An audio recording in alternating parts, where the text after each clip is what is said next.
little bit of luck, things will all work with a little bit of luck. We'll see. We'll see what it does on Facebook. On Facebook. So far, so good. There we go. Fingers crossed.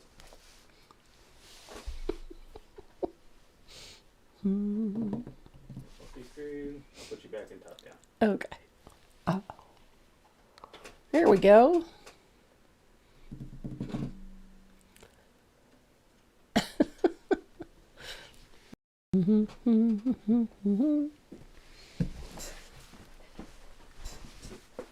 Pranks.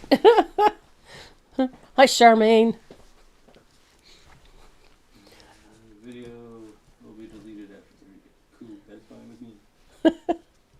Okay, can you guys hear me and see me?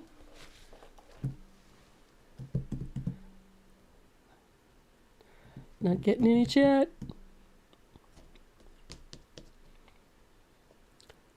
We are back. Donna Baker, we are back. You're back. Yes. We're going to refresh the chat here in a second. Aren't we?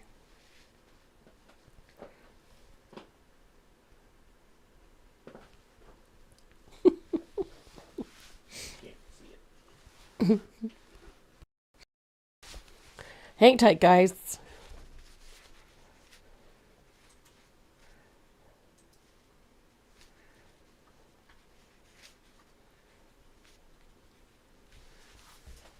There it went. Okay. Should be good. Hi.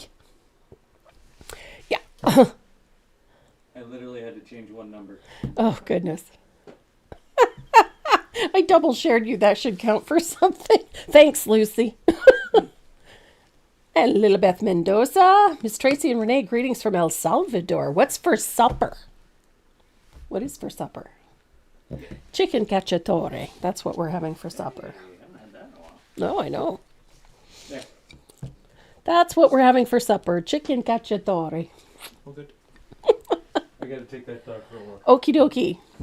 Iris, what thickness is the wood that I'm working with? It's 1/8 of an inch. I am back. Yes, I am back. I'm back. I'm front. I'm both here. Awesome. Thanks, guys. I appreciate that. Sorry about that. We the gang on Facebook was really having a hard time. So Renee went in and fixed one number in the stream information. Like he has to upload a bunch of stuff. And now it appears to be working just fine. So this one's going to be weird.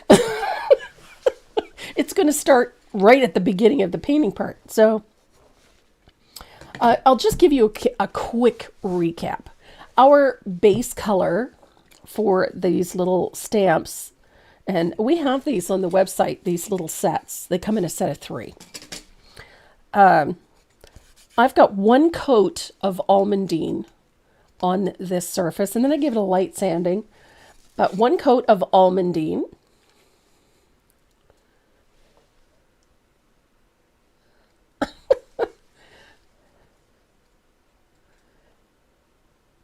Oh, good morning, Renice. Renice Rodriguez. She wanted to say hello. Thank you. Hello. So here we go. We've got 1 coat of almondine. Almondine is this funny butter pecan look, right? It's not really a beige. It's not really a buttermilk. It's sort of halfway between the two. So I like this color for a lot of reasons. It has a nice soft tone to it, and it's perfect for sand. I wanted to keep the sand nice and warm, so I wanted a warmer tone. This one is DA403. This is a great color, almondine. So that's what our base color is. And then we're going to lightly spatter the surface with some heavily thinned asphaltum. Now, that first coat is very watery, and so the dots are a little bigger. And then I'm going to take a little more asphaltum, but it's a little thicker, less water. So the dots are going to be darker. And there we go. So I wanted to create the look of sand, a nice soft look of sand. So I've got 2 spatterings, one with heavily thinned asphaltum and then one with reasonably thinned asphaltum. Just, I wanted the dots to be a little bit darker. So I'm going to dry this, and then I'm going to hunt down my big angled shader.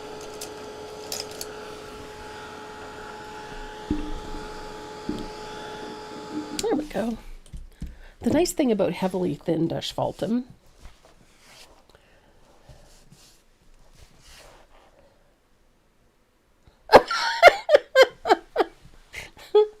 yes, Nancy does know all of my teenage secrets. But she fails to remember that I know all of hers too. We have to stay friends forever because we know too much.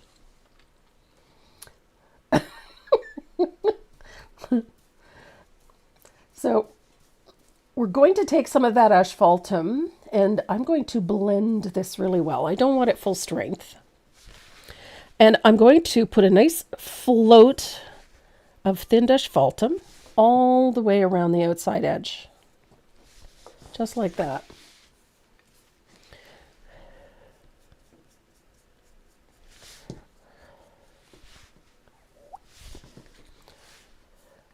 And it doesn't need to be perfect. Mendoza. Well, hopefully, Lilibeth, I got it right.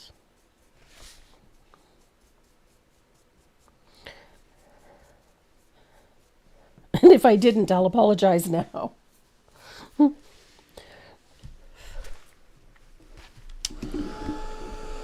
still can't hear me? You must be muted.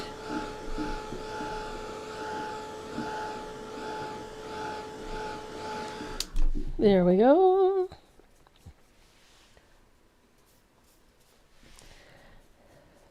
So there is, I like the edges a little darker, personally. I wanted this to have, a little sandy appearance, but I don't want it to look really heavy. Carol, good morning from Arkansas. I have a friend like that. She's been my bestie since 3rd grade. Yeah. Nance and I have known each other since mid-70s. I want to say mid-70s. Yeah, and if we get caught, remember you're deaf and I don't speak English. Yeah. Me and my bestie, one of us always holds the bail money. That's the rule.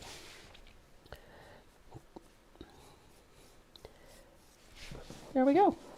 So I love this look. I just think that it's soft. It doesn't look heavy. And yes, they would make super cute coasters, wouldn't they? I just love this look. So I'm going to dry that one really well. And I did work ahead a little bit. So I've got my design traced on most of my ornaments. So I'm going to make sure that's dry.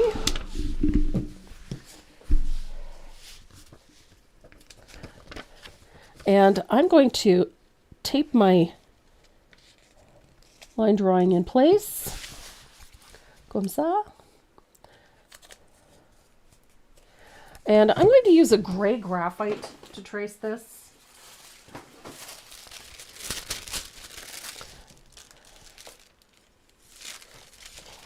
And I'll put that in there.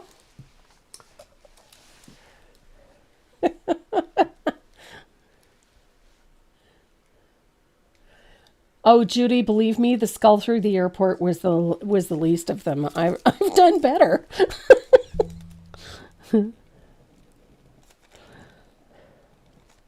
I could tell you about the time I nearly got arrested at the border, coming through customs. There's a reason my husband used to tell me ask me before I left the country if I had bail money. He was pretty sure I was going to need it at some point. But I have managed to stay out of jail. Barely, but I have managed. And most of the time, as my husband says, if my mouth doesn't say it, my face will. And, my face hasn't learned to use its inside voice, unfortunately. Then again, neither is my mouth, so we're okay. Everything happens at customs. Of course it did.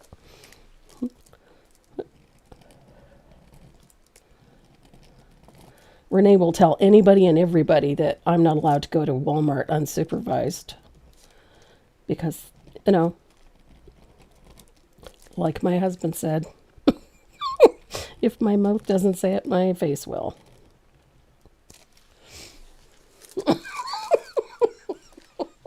The cornstarch is definitely by far the best story. I don't know, it ranks right up there with the bathroom story.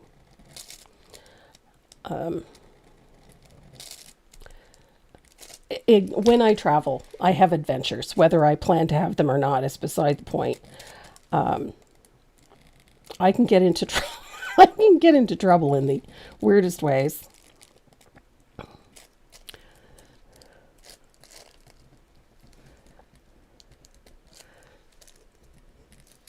But luckily, I have a. We are not shrinking violets. No, that is quite true, Nance. For those of you that don't know, Nance is that friend that will get you out of trouble, primarily because she's probably the reason you're in trouble in the first place. But we never had a dull moment. We always had a great time.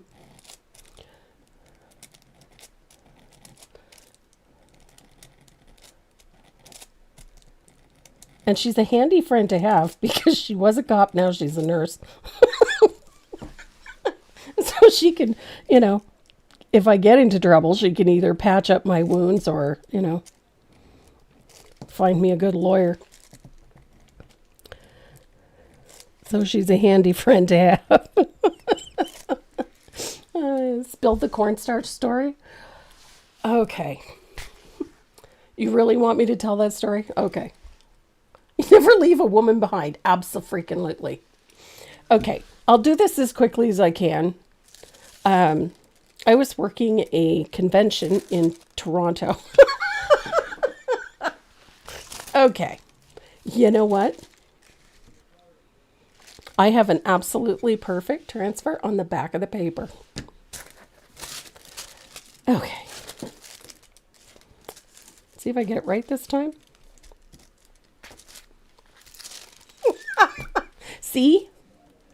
Oh, yes. Yes, yes, yes. I'm going to switch colors now. I was working a trade show and convention. I was teaching a class, and I had a booth at a show in Toronto. And it was a very busy show. And it was also an inordinately hot spring. It was very warm, and it was very humid.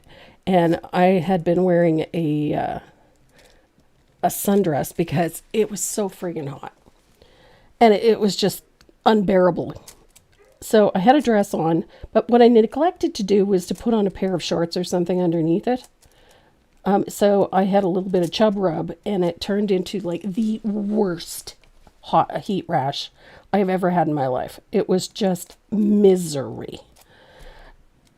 And I couldn't put on a pair of pants or jeans or anything like that because it was too friggin' sore. So a friend of mine, God love her, went into the kitchen at the hotel and asked for some cornstarch. And I was powdering my legs, my tuchus, and whatever else needed relief with this cornstarch for the bulk of the show. And then we put the rest into a small Ziploc bag and stuck it in my case that I use on the trade floor. And then at the end of the trade show, we were packing up everything, packed up the booth, packed up the thing, put the cash box in my carry-on, and off I go to the airport to head home. When I go through airport security, the fellow there x-rayed my case and asked me if I had anything in there that I wasn't supposed to have. And I thought, oh, I don't think so. So he opens my carry-on. He pulls out a cash box with about 10 grand in cash in it, and a Ziploc bag full of white powder. I'm going to let that sink in. How do you explain to Border Control and TSA why you have $10,000 in cash and a Ziploc bag full of white powder? And do it with a straight face, I dare you. Especially knowing that, So I answered all of their questions, but I couldn't stop laughing because the whole thing was just absolutely ridiculous. I thought. Apparently they didn't find it all that amusing. So, needless to say, I ended up staying in a little room off to the side to answer a whole bunch of rather intrusive questions. And when he finally asked me what was in the envelope, I told him it was cornstarch. He didn't believe me for obvious reasons. So I stopped laughing long enough to explain why I had $10,000 in cash and this bag of cornstarch. And he said he still didn't believe me. So he showed me the little testing pouch. And he said, if I take some of this powder and I put it into this, what am I going to get? And I couldn't stop laughing. So I said, I don't know, gravy. That did not go over well. That's all I can say. Oh yeah, I know. They thought I was lying my ass off. My butt off. So yeah, nope. Yes. So finally, they realized that I was telling the truth about this $10,000 in cash and and this bag of white powder. And they were not amused. They were not amused. What's for dinner? Oh, Debbie, somebody already asked me that question tonight. We are having chicken cacciatore. That's what we are having.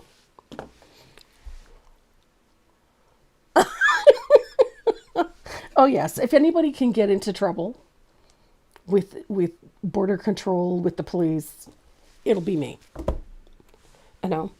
I mean, the skull one was funny enough, but this one was beyond hysterical. Especially when I had to explain to my husband why I was delayed. So here we go. We've got our using cornstarch. Yeah. Oh, yes, absolutely. We can put that up there. Oh, God, Loretta. Don't try. Oh, my goodness. Loretta, please pull over if you're going to laugh. I don't want anybody to get hurt over that. So we're going to add a little shading around our seashells. And this is the fun part, is we're just going to add a little bit of asphaltum.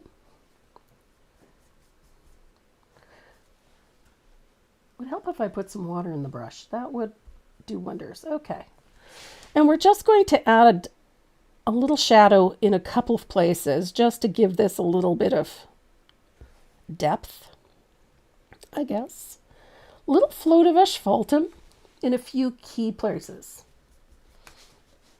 So I've got one on the left side. I'm going to put one under my flower here. Just like that. The nice part about doing this at this point is that you don't have to worry about color getting up on top of the flower or on top of the shell because you are going to base coat it anyway. So I think that's all we need for that one. And we'll do the starfish. I love adding a little shadow to these. Ooh, that might be a little much. Where's my other mop? It was a little dark. There we go.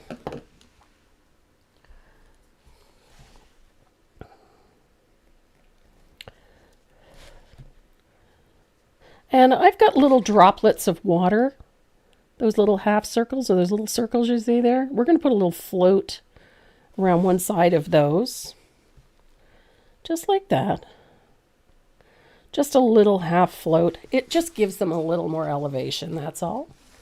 And we'll tuck a little in here. I like to see a little shadow at the edges of these things. Doesn't have to go all the way around, but in some key areas. So these little bits in here, I like to see a little shadow in those areas. Just like that.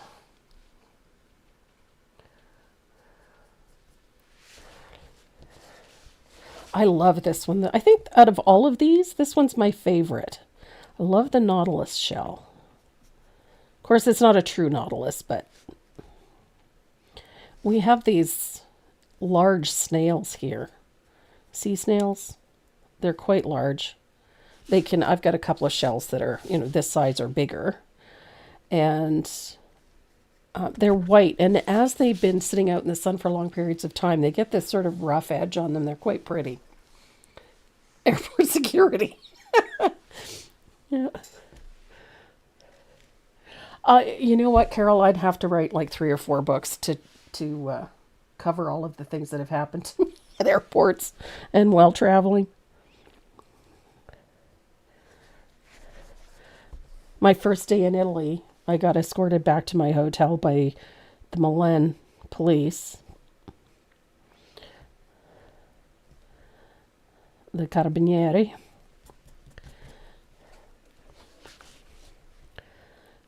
Not because I did anything wrong, per se, but because I accidentally ended up at a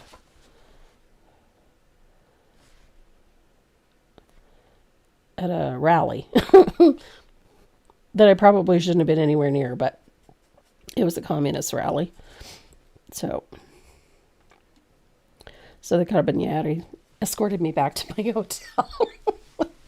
So nice little shadow in a few little places, just to give them a little elevation.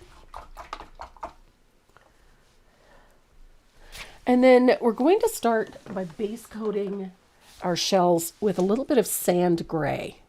I really like this color. It's one of those ones that sort of sits in your paint bin for the longest time.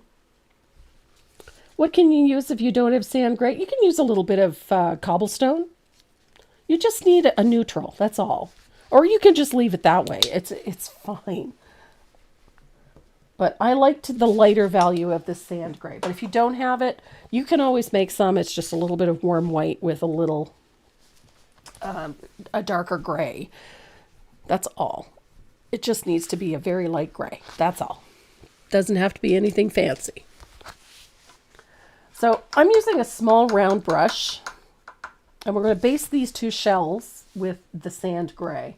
And we're going to thin that out because it doesn't need to be fully opaque. And we're just going to be blocking some color in. That's all. So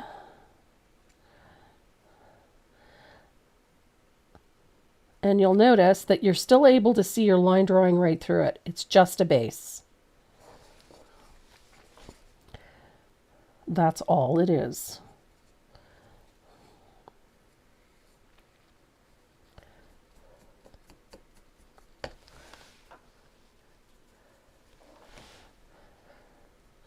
Yeah, sand gray is like a darker warm white.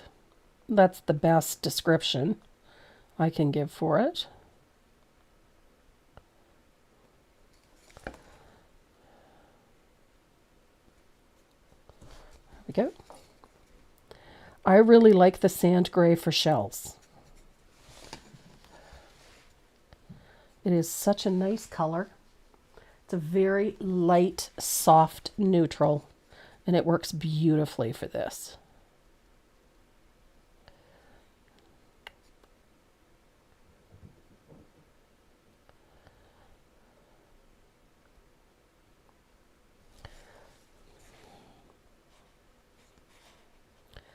Ta-da! This little nautilus or giant sea snail. I love the shells. It's not like a conch shell or conch. It's almost spherical. It's a very pretty shell, but when they wear, when they're out in the sun, they take on a bit more texture. Hi, Cindy. Good to have you with us. And there's Jess and Louise Long. Hello, Louise.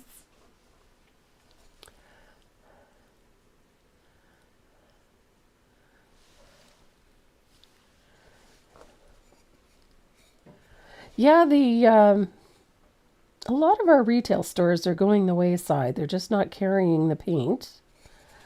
There are a few retailers on Amazon that are selling it, but their pricing is ridiculous. Your best resources, and especially in the US, Pinecraft, Cupboard Distributing, and going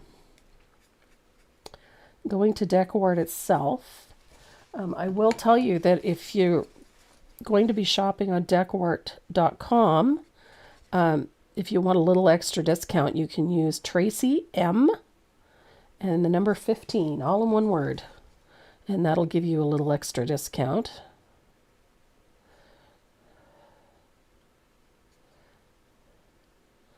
I'm all about the little extra. Every penny counts, right? So there we go. Look at that. So you can see it's not a fully opaque base coat. It's just to mute this a little bit.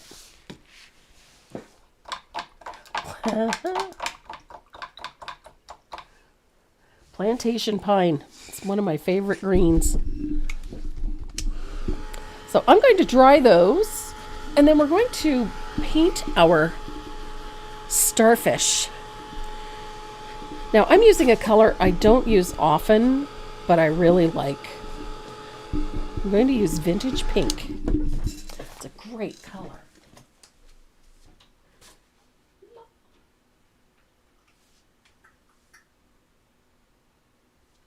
It will be a great color if I can find it.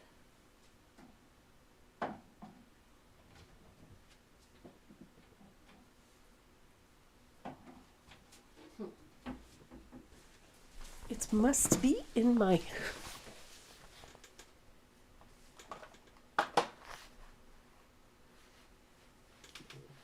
Oh my goodness, I can't find my Vintage Pink. It has to be here somewhere because I just painted it.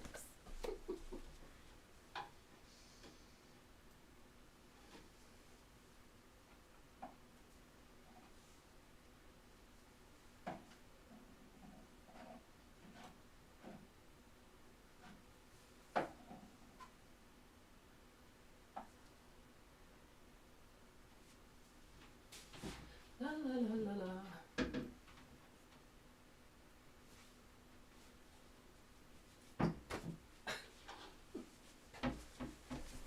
Some days, I swear,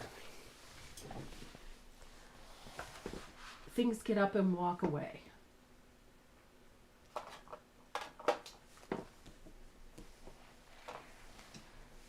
There it is. Good God. Vintage Pink.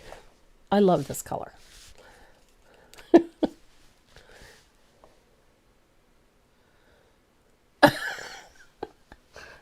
You're jumping from room to room, Elizabeth.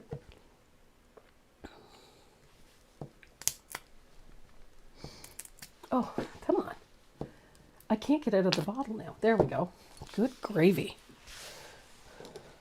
So I'm going to base coat my seashell with Vintage Pink. It is not going to stay pink for very long. I can promise you that. It's going to look a lot more coral-like by the time we're finished. But Vintage Pink is just such a lush, lush, lush tone.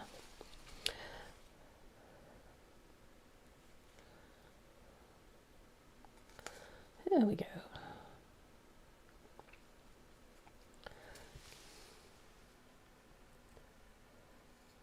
Nice. Joan, I have sand dollars sitting here. That's for the next one. I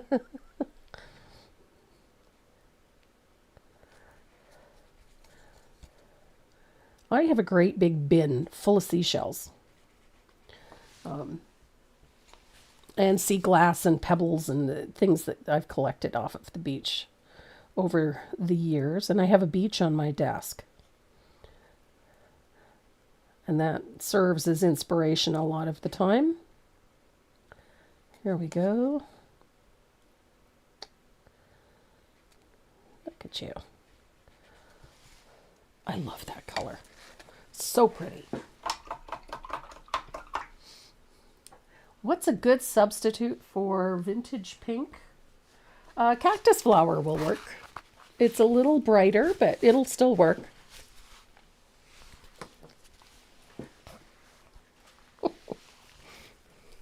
Now, your shading color for this one is going to be some country red, which is our darkest value.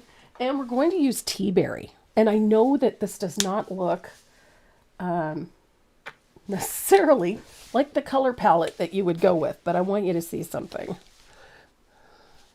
Country red, tea berry, and vintage pink. So not necessarily colors that you would think of using, but it is quite pretty when you put the three of them in combination, especially for this starfish. It is quite pretty. So it's not necessarily the color choices that you would ordinarily make, but they actually work really, really well together.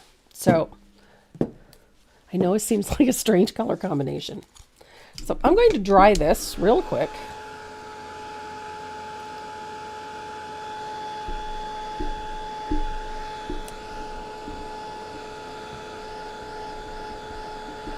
Patrick, I like using round brushes. My other favorite brush for base coating is a filbert. It's either one or the other. And if it's something really small, I'll lean into a rigger. But most of the time, it's my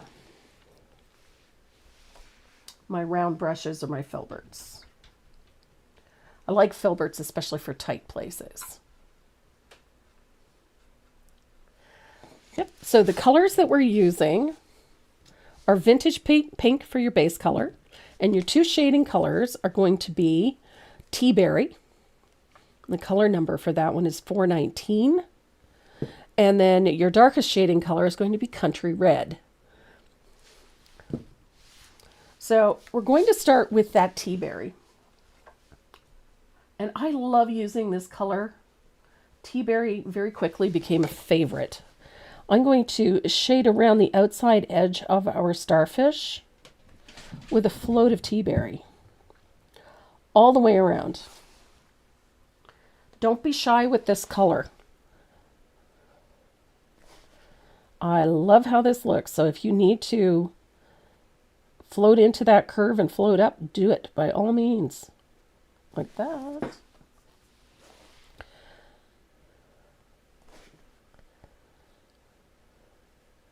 Such a gorgeous color.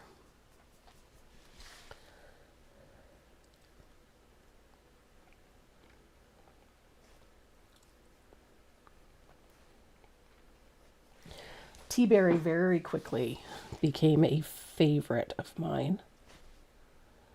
Mainly because we have tea berries. They grow around here all over the place. So there we are.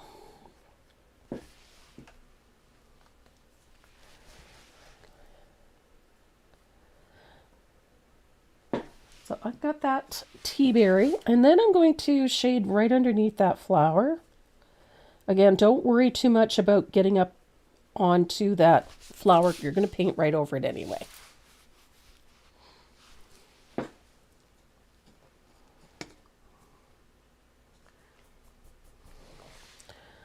So I'm just going to deepen this in a couple of places. There we go. I love this color. And it shades vintage pink so beautifully. It's just such a great color on vintage pink. So I'm going to dry that really well. And then we're going to use the next shading, which is that country red. And you're going to blend this out quite a bit. Oh, Donna, we're going to talk about the little shells here shortly. So into those darker areas here, I'm floating with a little bit of country red. And I'm focusing most of it in that elbow, that joint in between on each of those legs. The surface was still warm when I floated, so I made a mess of it. There.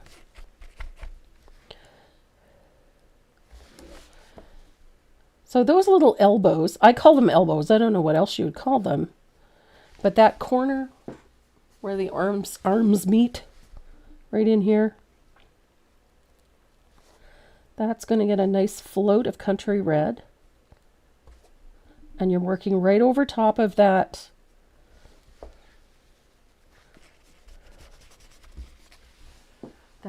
tea berry. It's just such a great color. And country red being my favorite red, I tend to lean to that. Like, that's my first choice for reds most of the time. I just love the way it works. So we've got our shading all the way around. I know, elbow sounds much better than armpit. I agree. I was trying to avoid using it. Yes, they would be really cute on trinket boxes. I have a starfish sitting on a shelf in my bathroom. I have one sitting right next to my computer.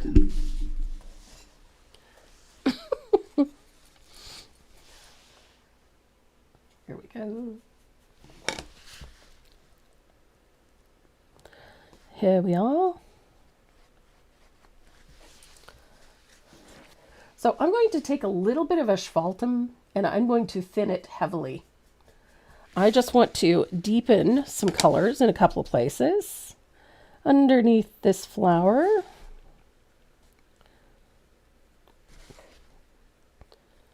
Just on one side like that. Just a little depth. Just gives this starfish a little more oomph. And now we're going to give him some shape. And this part is super easy. So I've grabbed a 1/4 inch stencil brush and I'm going to grab a little bit of warm white. I love warm white. I think next to asphaltum, that's probably another color that I use the most. So I'm going to take a little bit of warm white on my stencil brush and I'm going to blend it until the brush is almost dry.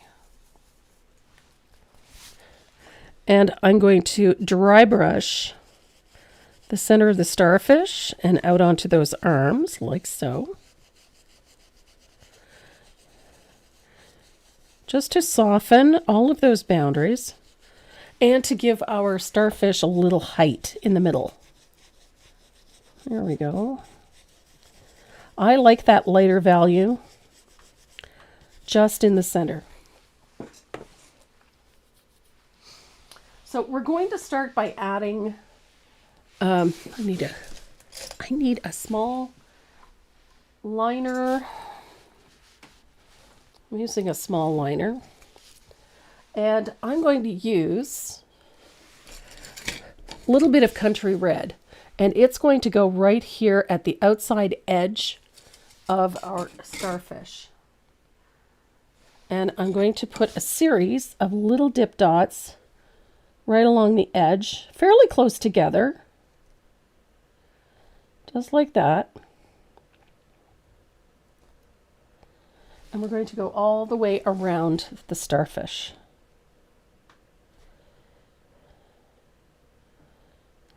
Little dip dots.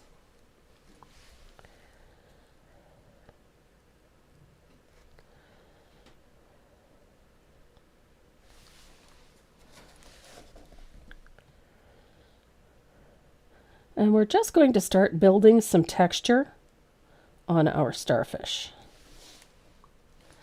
And we're doing that first with little dots of country red.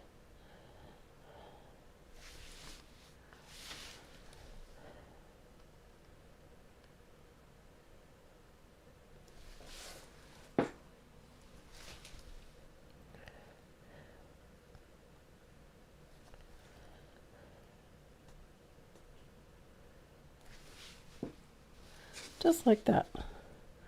And we're going to create a nice little pattern on our starfish. I try to keep them as evenly spaced as I can, but they don't have to be perfect. So we've got that first row of little dip dots all the way around, and they're just in from the edge. The next color you're going to use is a little bit of that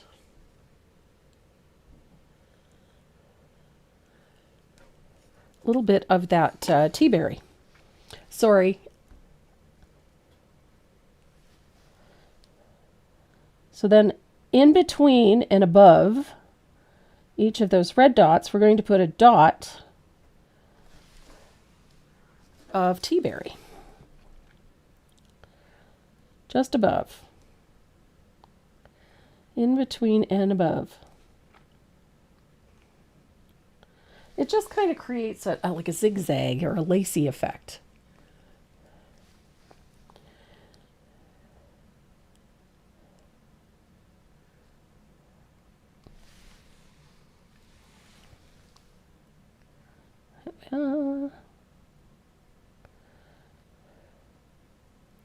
That's why I try to make them as evenly spaced as possible so that you can fit all of these things in.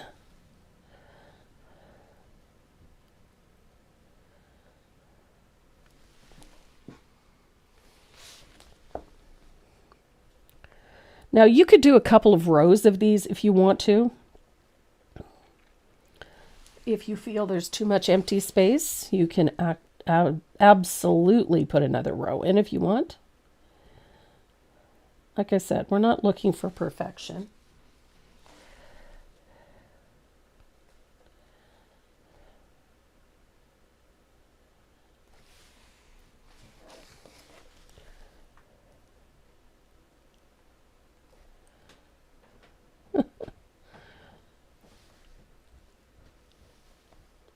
Here we go.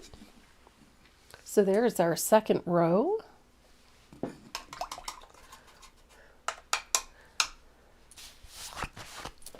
Now I'm going to use my chalk pencil for a second.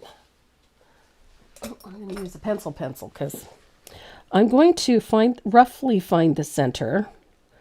And then we're going to put a teardrop shape like so.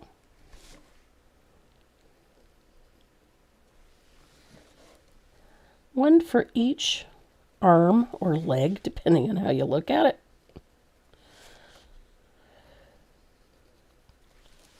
Et voila. And this is, I like doing this. I'm going to use the business end of mine. And just at the end of that petal, I'm going to put a larger dot. Like so.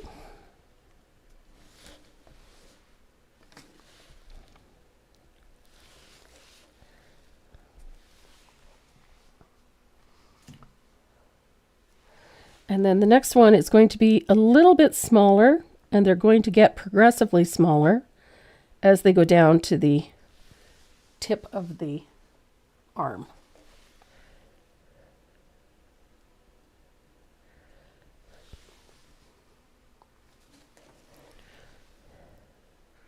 So if you're one of those people that does those dot mandalas, this will be a piece of cake.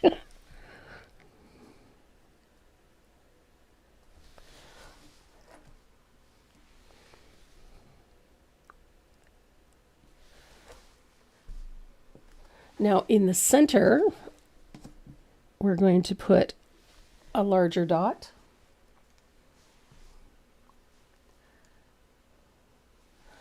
And then we're going to trace the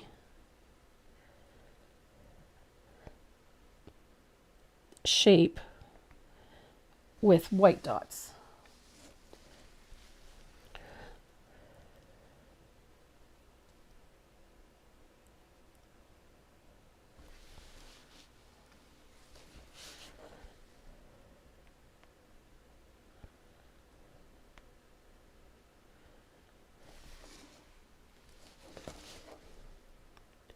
Now this is a simplified way of doing a starfish. I mean, there's all sorts of complex ways, but this one is fairly simple. It gets the job done. So there's all of our white dots. Now in the elbow, I'm going to bring in some of that in towards the center.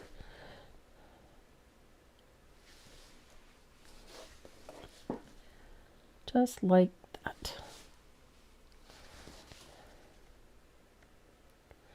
And as I said, if you've got too much open space, you can always come in with another row of these wonderful little dots to fill it in.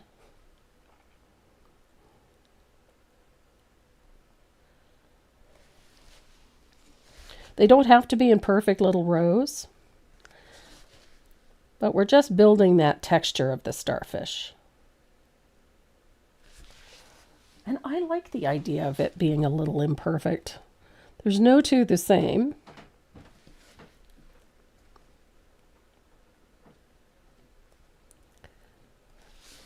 But it does make for a fun little starfish. It's a super easy way to create a starfish. So I'm going to set this one aside to dry. And we're going to tackle, I think we're going to tackle this one, because this is the one that is, I think, the most difficult of the two.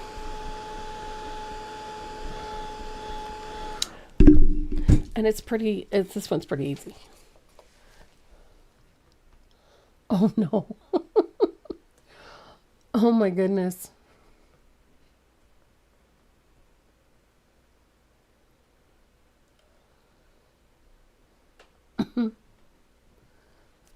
Exactly. Nature is perfectly imperfect.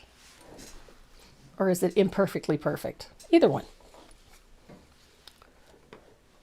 So this one is pretty simple to paint. We're going to start with the same color palette. So we've got that sand gray in there. And we're going to pick up a little bit of tea berry. And in between, we're going to put a little float and then walk it down just a little. So in between those long ones, so we're just aiming for that little span in the middle.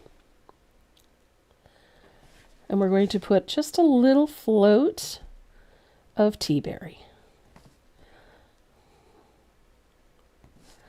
And I'm just walking it down a little bit because I want it to come to almost halfway.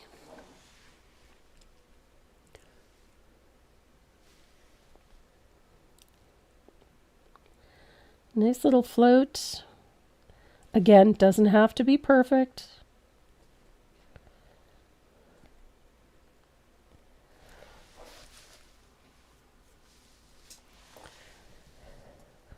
And this is what creates that little band, that darker band that you see on the edge of the shell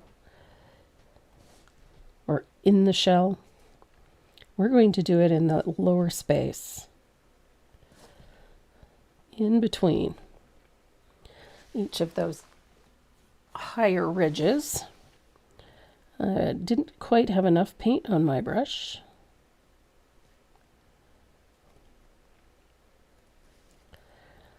I want to make it a little darker. It wasn't quite dark enough.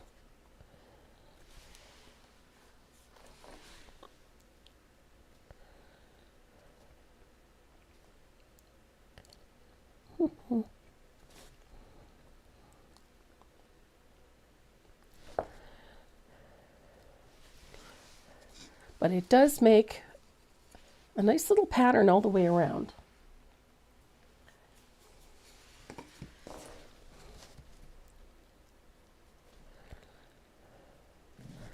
Like I said, that float's got to come to roughly the halfway mark.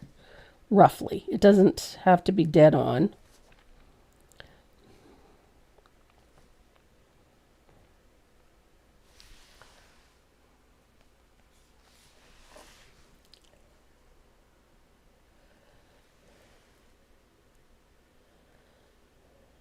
Oh no.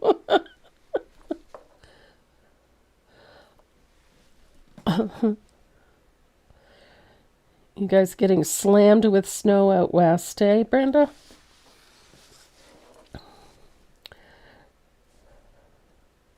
So again, as you're coming into that spiral, you're going to skip one all the way through. Again, don't worry about it being perfect. As long as you've got a roughly the same pattern going, you're fine.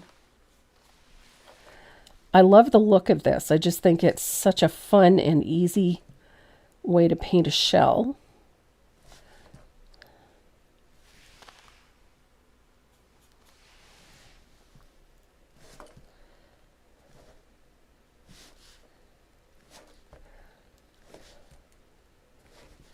And it is, as it gets smaller, there's less and less of it. So it goes around the spiral like so.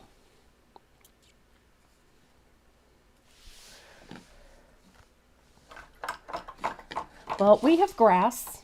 I'm looking at the chat, and everybody's talking about the snow out west. Western part of the country has been getting like lambasted with snow.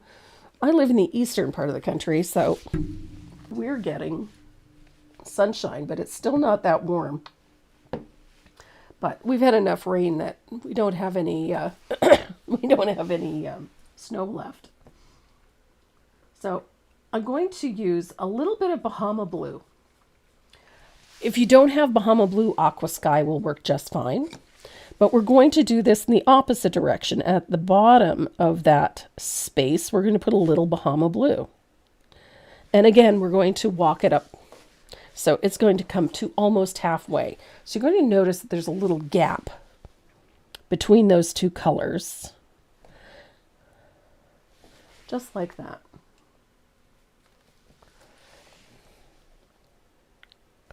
I love this color. Oops, I got that in the wrong spot. There we go.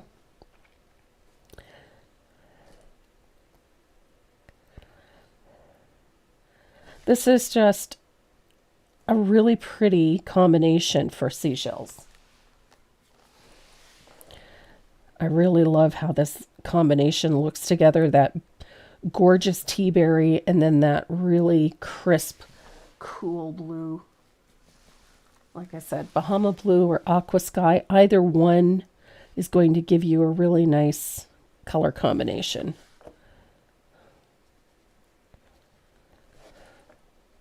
There we go.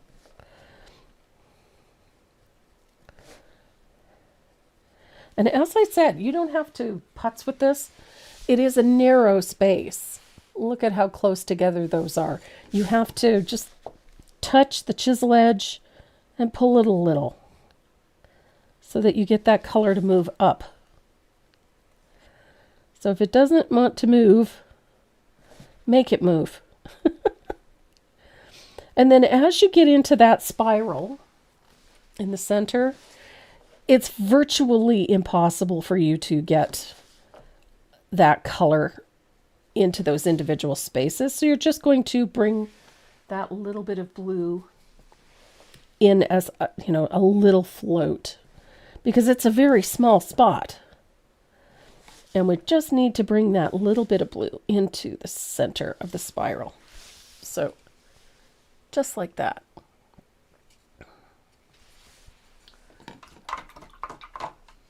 Oh.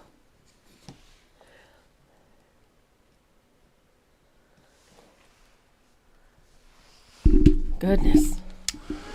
So I'm going to dry that, and then I'm going to show you something. I'm going to use that small round that we used. We're going to pull some warm white in.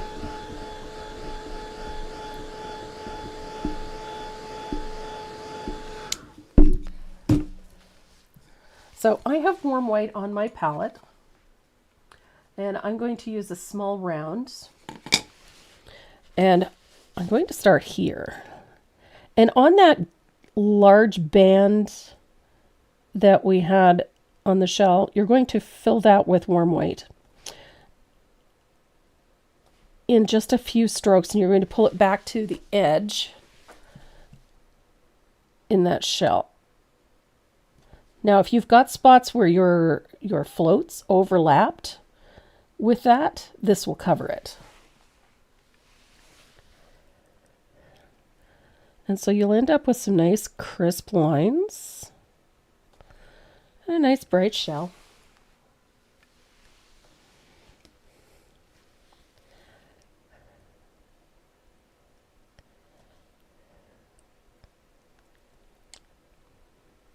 Just like that.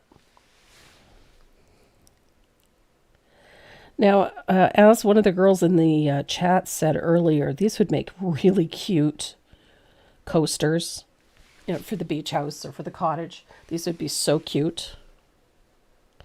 Or even at home. The little trays that we put under, the little discs that we put underneath flower pots. Those little things. You could paint these into the bottom of that. They'd make great little catch-alls for the bedroom or for the bathroom, place for people to put their hairpins or to put their ring while they're in the bath or in the shower. My husband has a couple of painted ones, one on his bedside table and one in the bathroom, just to catch his spare change or his rings or his watch while he's washing his hands or whatever. I have one in the kitchen to hold my rings. They're just a nice little way to find a home for things so that they don't go missing.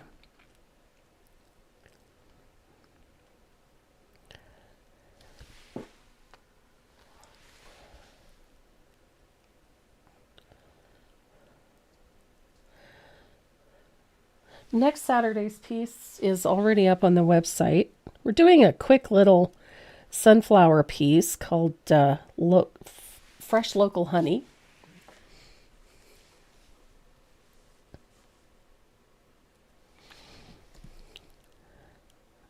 And it has a bee on it. But when I painted my original, the third one, I think, I used a dimensional bee, little laser cutout, and it looks so cute.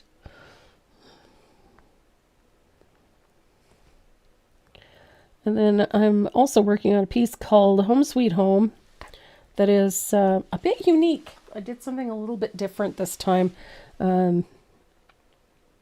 Instead of the traditional Home Sweet Home signs, I did something a little bit different. So I think you'll like it.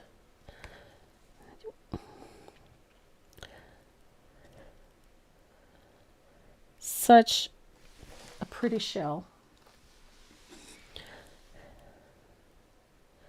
These are easy to paint. The really nice thing is that they don't have to be, ideally perfect. I like the spiral. I like that, it kind of sort of lines up, but it doesn't have to.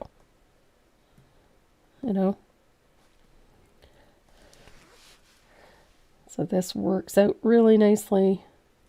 And I love that little gap between. The shell really comes together quite nicely.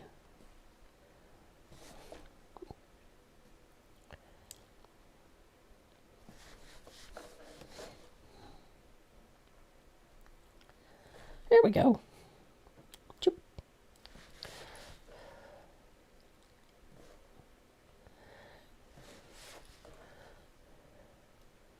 I love anything with an ocean theme. So, seashells, lighthouses, sandpipers, starfish, So there's our spiral. Actually came out quite nice.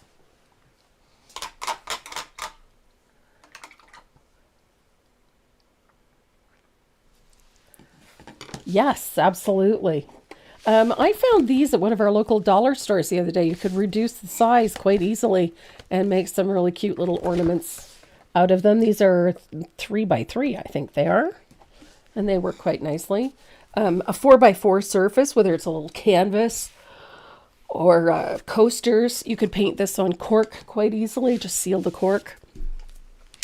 You could do all kinds of fun things with it. So there we go. So I'm going to grab my 3/8 angle ice cream cone right here. This is a tear in the, I know it looks like an ice cream cone. Well spotted. Yeah. Right there, little ice cream cone. It's not actually an ice cream cone, it's a tear in the cover. So our next step, we're going to shade the shell. I'm going to use a little bit of heavily thinned asphaltum.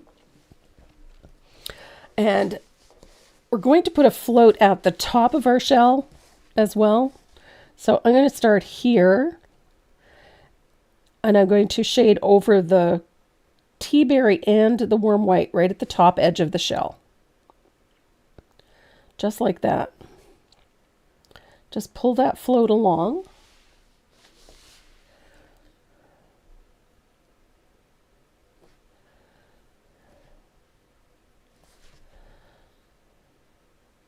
This little float actually gives the shell a little curve, or the illusion that it curves slightly.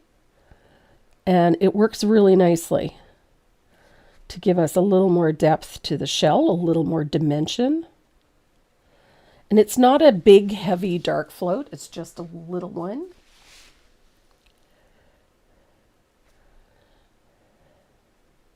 It's enough to change the value of the color and tone it a little bit in that one spot. Right there. And that change in tone helps give the shell a little more depth. And we're going to amplify it shortly as well.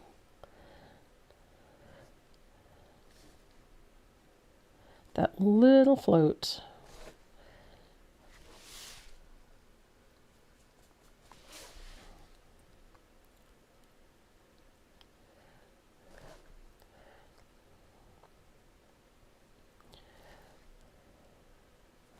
So look how pretty. So we've got that nice little float at that outer edge, and it instantly gives our shell a little more depth. But now we have to do the same thing on the inside of the shell. So I'm going to pick up a little bit of asphaltum. And we're going to do the same thing right here on the inside of that spiral, right along there. And it's going to leave a space in the center of the shell. This does two things. One, it helps create a little more texture and dimension for the shell, but it also sharpens the overall shape of it. It gives the center of the shell a little bit more impact. So I'm just going to shade all the way in like that, right into that center. There we go. So that shell is really coming along. So to make that really pop, we're going to use that stencil brush again. And I'm going to use a little bit of warm white. And again, I'm going to blend this till it's almost dry. And that center portion in the middle of the shell, going around the spiral, I'm going to put a dry brush of warm white.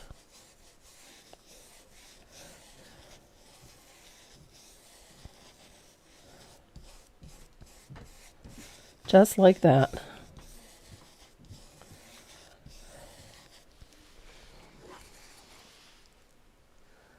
So now we've got a nice soft look. Now I need a little bit of titanium white for this next bit. Just a little.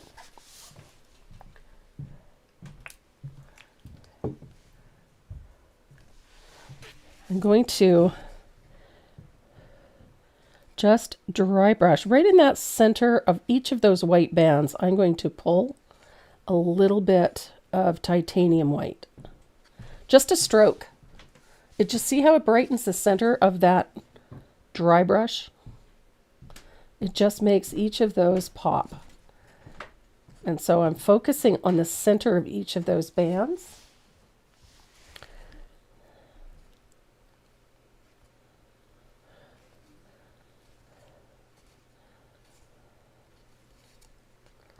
Just like that.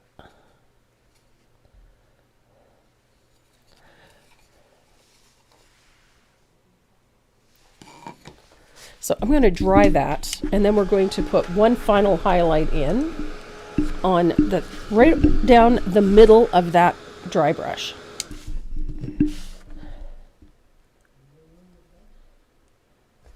So it's a little line of titanium white.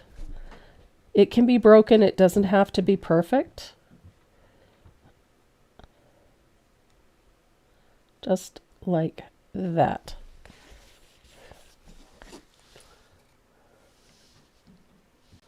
So now we have that bright look of the shell.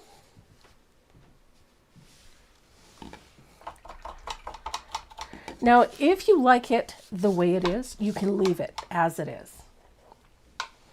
So I'll set this one aside for now, and we'll come back to that one, and let's focus on this one. We're going to do the same thing that we did with the other shell. We're going to use that difference, that space in between each of the bars to give us that pretty shell look. And we're going to pull that color back. So in between each bar, right from the edge, and then pull it back to roughly the halfway mark.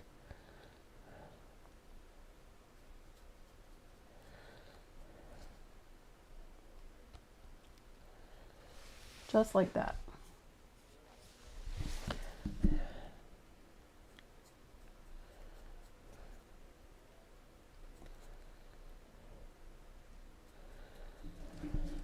This one works up really quickly. And I love the fact that we're carrying the colors throughout. So even though they have a different look, there we go. Now, there is a hinge on a scallop shell, and it's right here. So I'm going to put a float of that tea berry right there, and again on this side. We're going to accentuate that hinge here in a minute.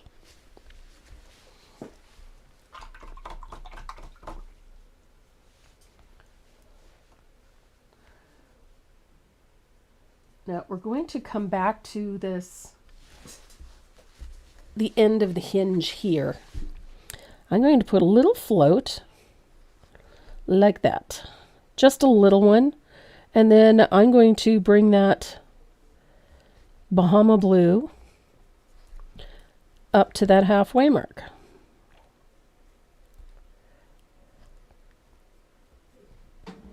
Just like so.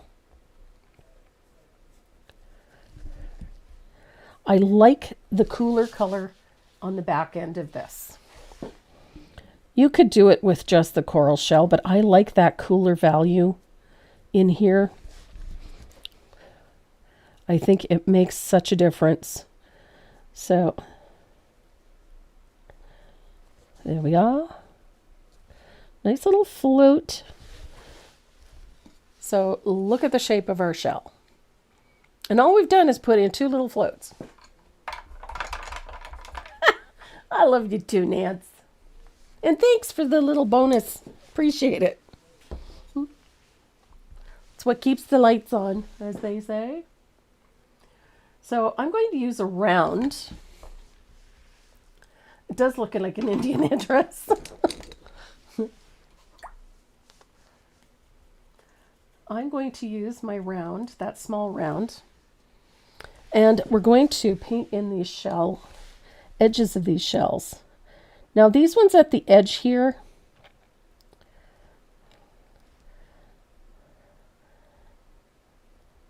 they have to come back a little. And this one. Ta-da.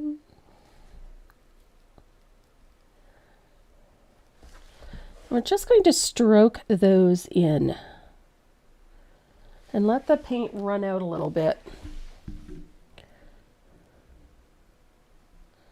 Oopsie. Oh, I grabbed the wrong white.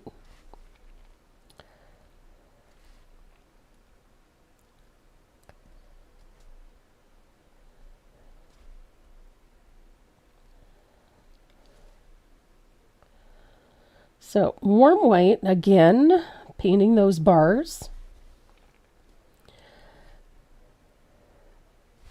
One thing I like is that these do not have to be perfect. I should do a fourth pattern for coasters. Do I have these? Yes, we do have them on the website. And if you're in Canada, gang, some of you are, I know that. Go check out a touchofprimsy.ca. She carries my surfaces. So if you can't find it on my website, or if I'm out and you're living in Canada, you can, because she only ships to Canada from her website. I ship everywhere.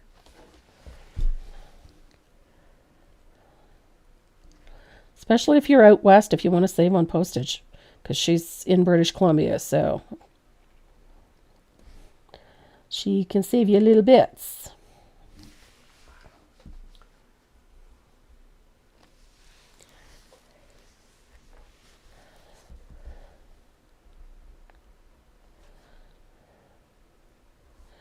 I think we'll either have to do another shell or a seahorse. I think a seahorse would be really pretty. Or a sand dollar. I have a sand dollar. I have several sand dollars.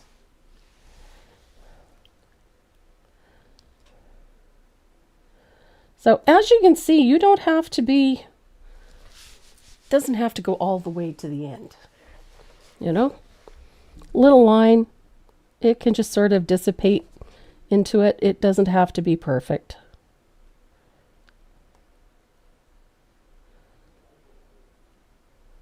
There we go. Anything to do with the beach or the sea, I love it. So, seahorse or sand dollar. So we've got that first little bit done. I'm going to grab my angled shader and a little bit of warm white. And we're going to put a little float of warm white right at the edge like so. Give us that pretty shell color. I love that tea berry. It just gives you that little bit of coral tone that I just love. I love a seahorse too. Oh, they're not straight by, by any stretch of the imagination. So we're going to dry that, and then we're going to put a couple of floats of asphaltum in a few key places. And you'll see what I mean. We want this shell to have that look that it's got a curve to it. It's not just laying there flat. So we're going to use a little bit of asphaltum.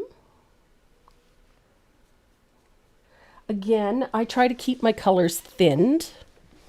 And we're going to put a float just like we did on the spiral shell, on the snail shell.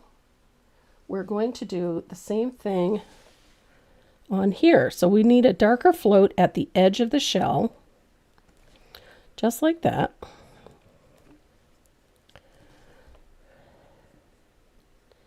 Easy peasy. And come all the way down to the edge of the shell. Shade underneath that hinge. And I need a little more asphaltum.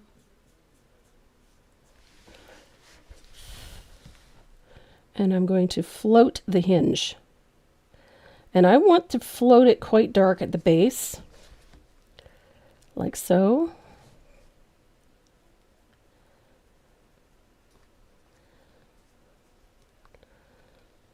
Because if it's darker at that base, you notice what happens to the shell?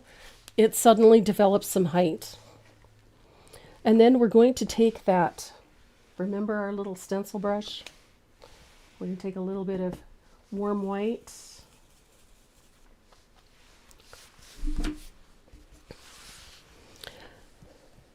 And our highlight's going to go right here in an arch with a little bit of that warm white. We want our highest point to be right there.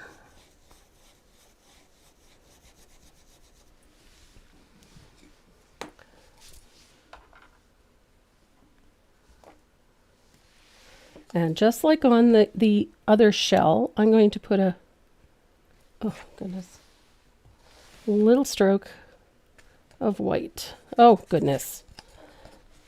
Ever have a day? I'm having a day. I just want a little, there we go, that's better.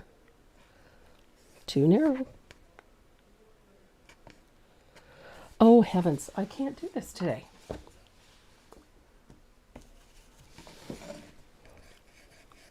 There we go. I'm having one of those days where, you know, can't paint. There we go. So now we've got that little highlight in there, that soft dry brush that just sort of follows the arch of the shell. And then the shadows on both ends, it just helps produce that little curve. The darker it is at those edges, the higher this center part looks.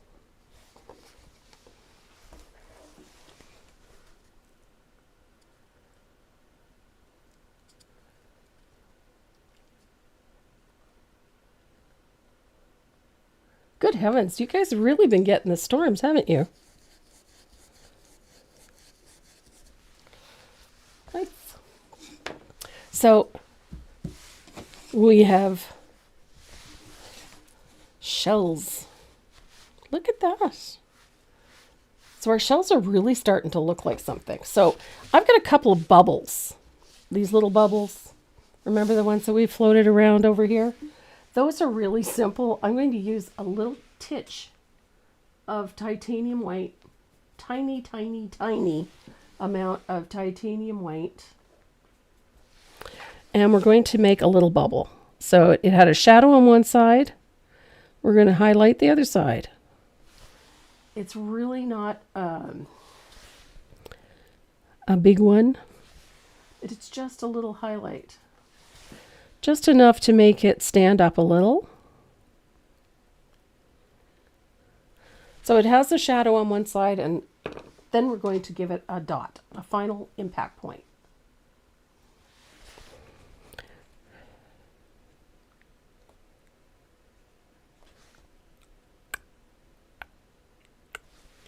So we have little bubbles on our shell.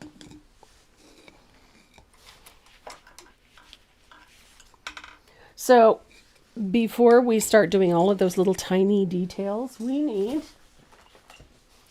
to finish our flowers. So I've got a color called Aloe. Not a color I have used often, but I have suddenly developed a real love of this color. Of course, now I can't get it out of the bottle. Oh, fabulous. There we go. Oh my goodness. Take the lid off.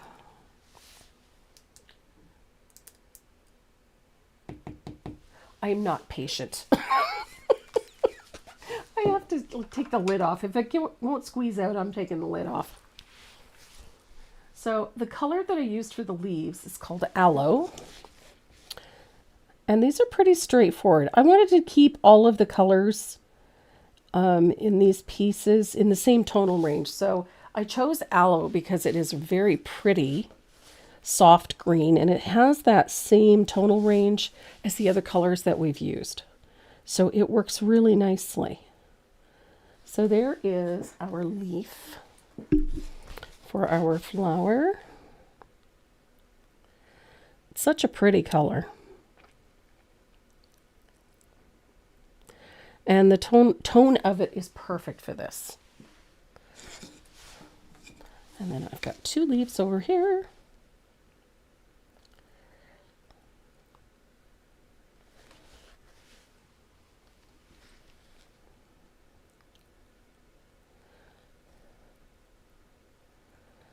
Aloe. If you don't have aloe, you can always use desert cactus. It's another color that's in that same tonal range, and it's quite nice.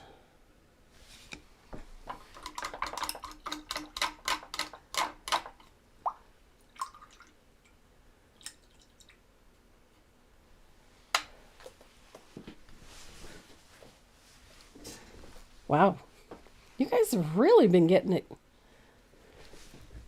Oh yeah, Linda, I love those the seahorse that we did before. Can we see Giz in the camera? Giz is upstairs sleeping somewhere. But Mr. Giz is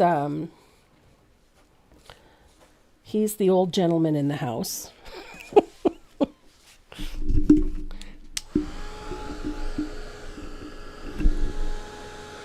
And he's beginning to show his age. I think I have a photo of him, though.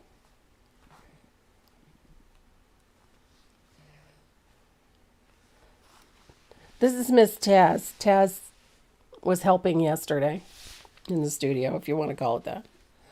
Miss Taz was helping.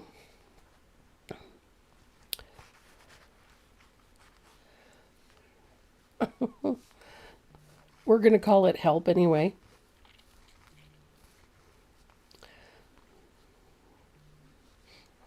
So, this is Mr. Giz. He's our old timer. Good gravy, Marie.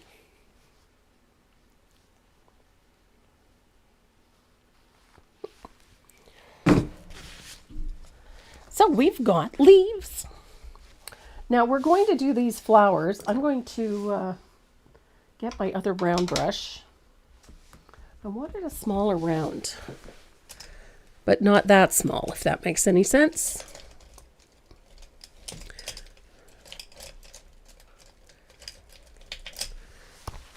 Let's see.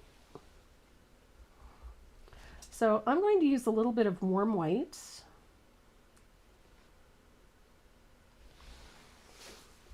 And we're going to start stroking in these flowers. Now, these are super simple. I have done these before. You guys have seen me paint these before.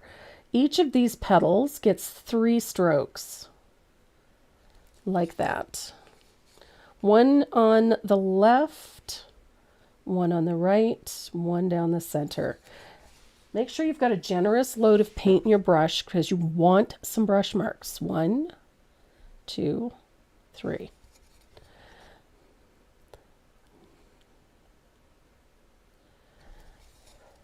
This is a simple 5-petal flower. And don't forget to paint the center with a little bit of white too. So this is what you should end up with. You can see that it's not completely fully opaque. You can see some brush marks, and that's what you want.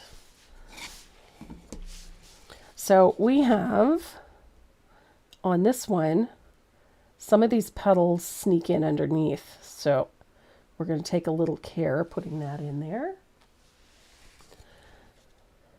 And then 1, 2, whoops, 2 and 3. 1, 2, 3.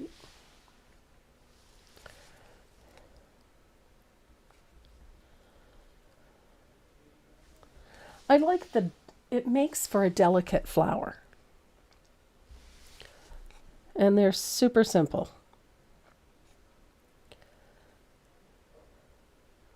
And then don't forget to paint the center. Et voila. That's 2.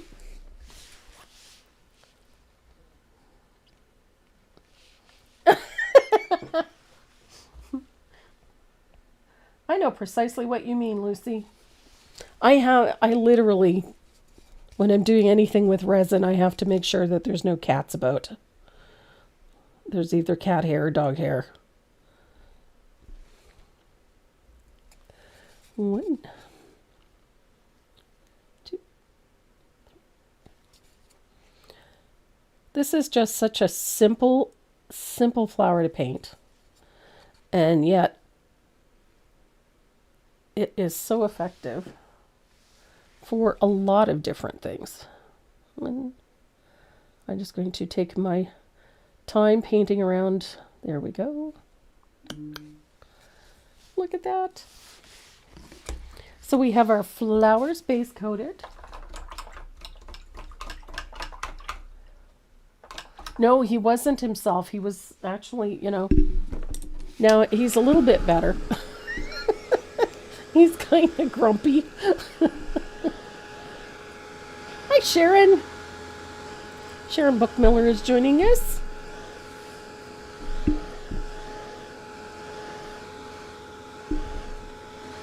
Giz is a good looking boy. He is a lot thinner than when that picture was taken. But yeah.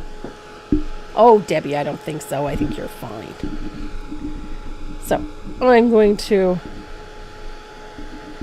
make sure that this is good and dry. We're going to use a little bit of black forest green to shade our leaves. This has really quickly become I love this color, especially on these blue green to grays. It has a wonderful tone.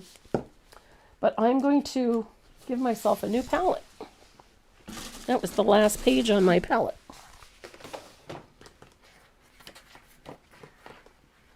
Don't worry, I have a whole drawer full of palette paper.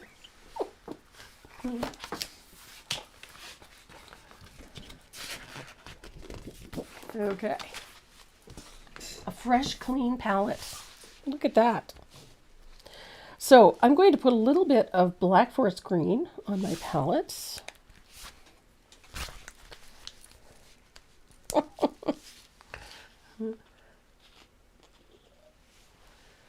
Oh,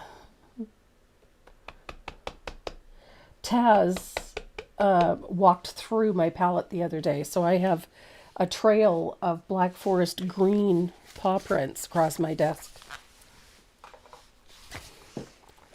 So I'm going to use a 3/8 angled shader for this, and a small amount of black forest green. I'm going to blend this out. It is a very transparent color. And we're going to put a U-shaped float right at the base of the leaf where it joins the stem. Just like so. It's just a little bit of warm white. Good grief. So, little float, black forest green. It's a U-shaped float right at the base of the leaf where it joins the stem. Just like that.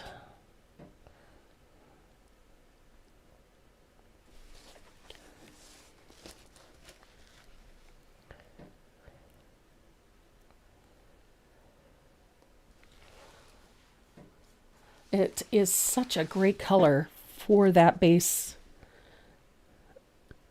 It's a wonderful shading color for that aloe. It's also a wonderful shading color for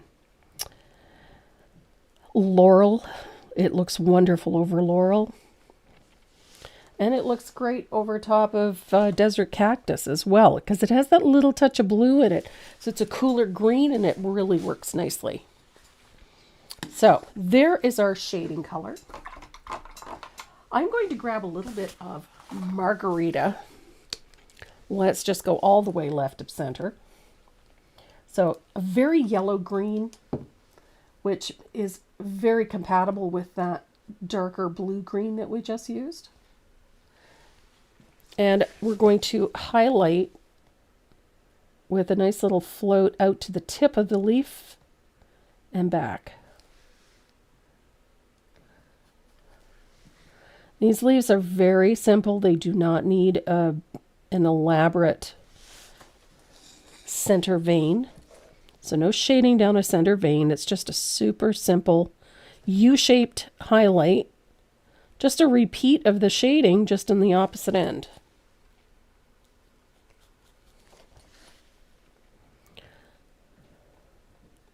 And it is a great highlight color for that blue-green of aloe. And it's simply because of that high yellow content. It really is quite a lovely color to work over. Just like that. Et voila. Very pretty. So I'm going to rinse out my brush. We're going to shade into the center of these flowers, but we're going to use a little bit of baby duck. Baby duck. I love baby duck. This is such a great color.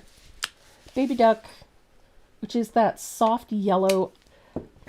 Years ago, Delta Ceramic Coat had an absolutely fabulous color called Candlelight. And this is the closest I have ever seen to it since then. They discontinued it years ago.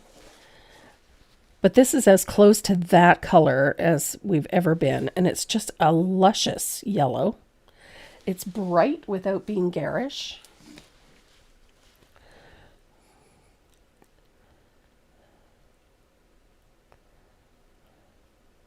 It is just a gorgeous yellow. So I painted the centers of all of these flowers with baby duck. And now we're going to dry them.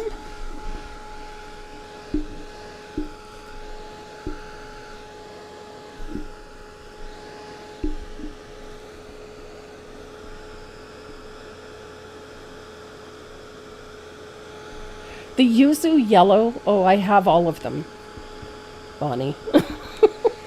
I have all of them, and I'm in love with most of them. There's two colors that I'm particularly enamored with. One is this one, Mountain Mist. This is just, it looks like a gray. It is just such a beautiful blue. It reminds me of old acid wash denim. It's just a really, really beautiful blue-gray. It is just awesome. And this one, Atmosphere, I'm a big fan of lavender. Lavender is a favorite. I love this purple. It's got this gorgeous, soft, very delicate shade of purple-gray. It's just fantastic. I love that one. And then the other color that just makes my knees wobble is this one. Where'd it go? Where did it go? There it is. Whipped Mocha. This one is just, it's luscious. It reminds me of, look at that. It's almost like a vintage rose. It's just, it's a gorgeous tone. And then there's this. This is Juniper. I've been waiting for a really, really great green. We've had so many teals, bright teals. I wanted something along that line with a bit more gray in it. And this one is just beautiful. So Juniper is another one that I'm very excited about. And then, of course, there's this one. This is called Odyssey. I wasn't quite sure what to make of this when it first came out. It's kind of green, kind of blue, kind of gray. I love this. I'm not sure what I'm going to do with it, but there's something about this color. It's called Odyssey. It is kind of blue, but I can see this for backgrounds. I think this is going to be spectacular for backgrounds. So out of all of the new colors, those 5 are top of my list. The yuzu yellow, this is a high acid yellow. This is just like an in your face, sunshiny yellow. It's awesome. What are the numbers, the 26 on the paint lids for? Whenever Decor puts out new colors, I take my set of the new colors and I mark them for the year that they came out. So these are all the new colors for 2026. I have all of the colors for 2025 marked the same way. And I have done that every year for about the last 20 years. I mark them that way so that I know when I pick it up that it is a new color. So it's my way of keeping things clear for me when I'm writing patterns. I haven't used 6 colors in the last new batch. Actually, I have. You just haven't seen the patterns yet, that's all. I'm really quite in love with quite a few of them. I love Odyssey. I have used Muse. I like this one. This is a very pretty purple. Reminds me of Purple Cow from back in the day. I love the lavender from 2025. Yeah, it's the year that they came out. Just keeps them clear in my mind when I'm writing patterns, how old the color is. If it's a discontinued color, I take it out of my paint rack. And I have a separate bin for discontinued colors. But I keep my paints current as I can.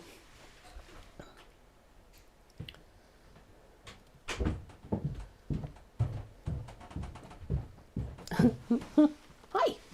We're almost there. We have a few things left to do. So we're going to shade the centers of the flowers with a little bit of tea berry. And what I love about this, even though it's not technically an orange, when you float over baby duck with tea berry, you get the most luscious orange tone.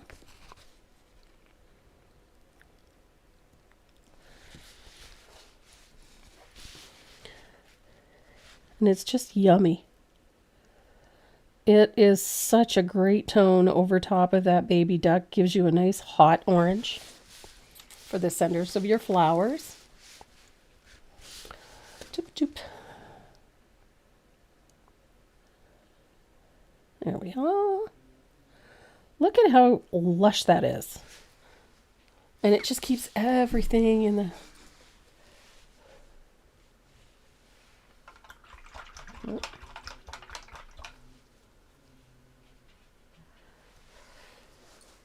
So I'm going to do the same thing with some heavy... I'm going to thin out this tea berry quite a bit. And I'm going to float the base of the leaf, the base of the petals, hello, with a little U-shaped float like so. Right at the bottom of the petal.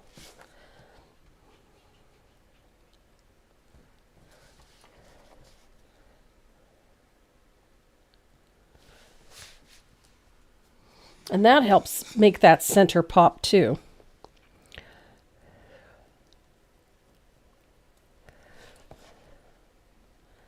So this way the flowers don't stay just white. Bunny leaves. Yes, Judy, bunny leaves. Honestly, yeah. It's just because my brain gets ahead of my mouth.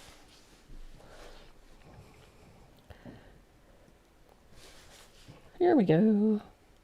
I like that little separation between each of them.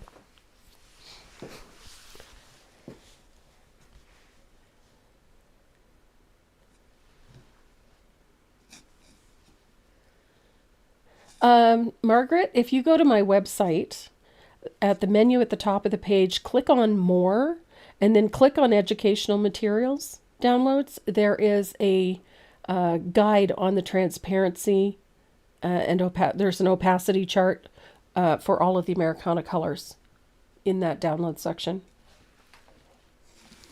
If you want one.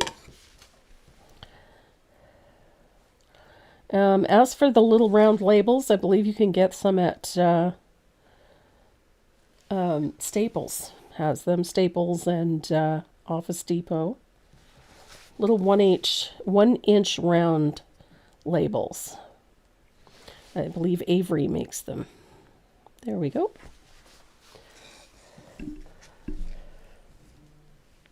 So now we've got our flowers in.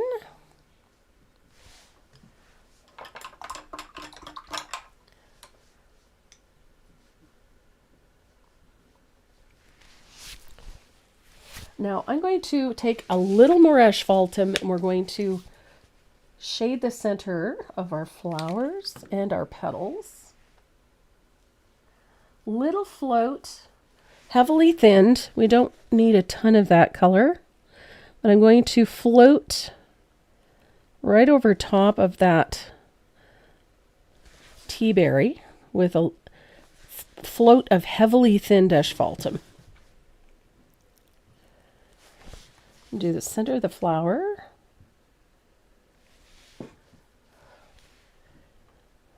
Ooh, goodness.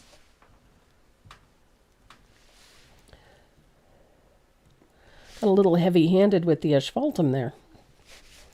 So that little shadow at the base just tones that tea berry on the flowers a little bit. And it does the same thing on the center of the flower as well. Just tones that color a little. Keeps it from getting away from you.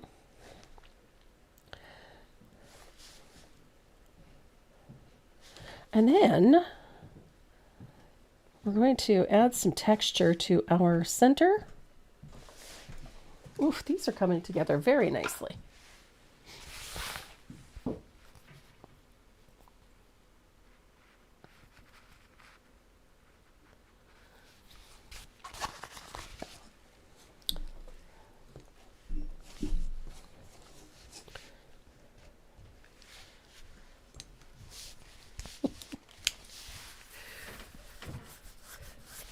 So I've got my little round brush here, but we're going to add a few little details to our piece. I'm going to use a black gel pen, and I'm just going to put a very light, squiggly, imperfect line around the outside edge of my starfish. It does not have to be perfect, but try to keep it right on the edge of the starfish. Et voila.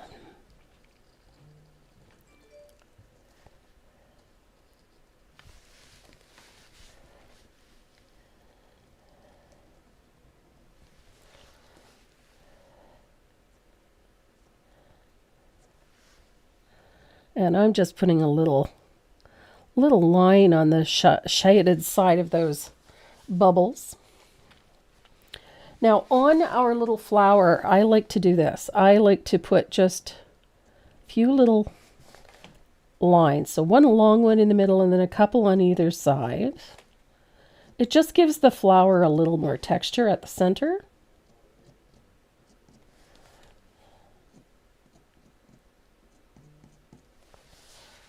And then we're going to use a little bit of asphaltum on the shaded side, which means the area that we put the orange. I'm going to put some tiny little dip dots of asphaltum. Some of them should come off of the center and out onto the petals a little bit. Just a few. You don't want to make them look too dark. And then on the highlight side, we're going to do the same thing with a little bit of either warm white or titanium white. Whatever you have on the palette is fine. So then on that lighter side of our flower come out onto the petals a little bit. There we go.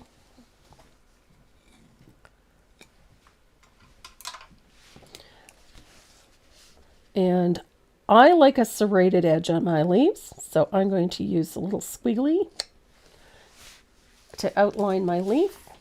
And I'm going to outline my flower with white gel pen.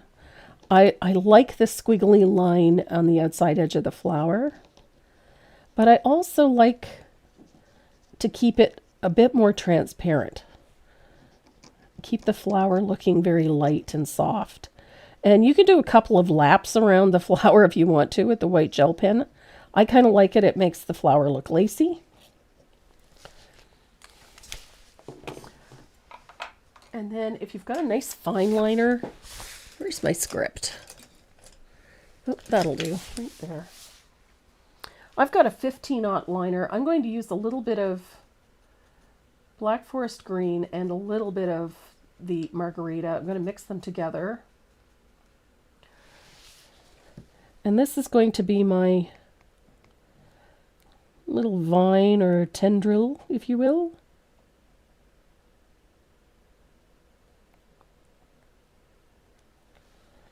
Just like so. So we have one complete. I'm going to use that green. I'm going to put a little line on my flower. And there's my little tendril.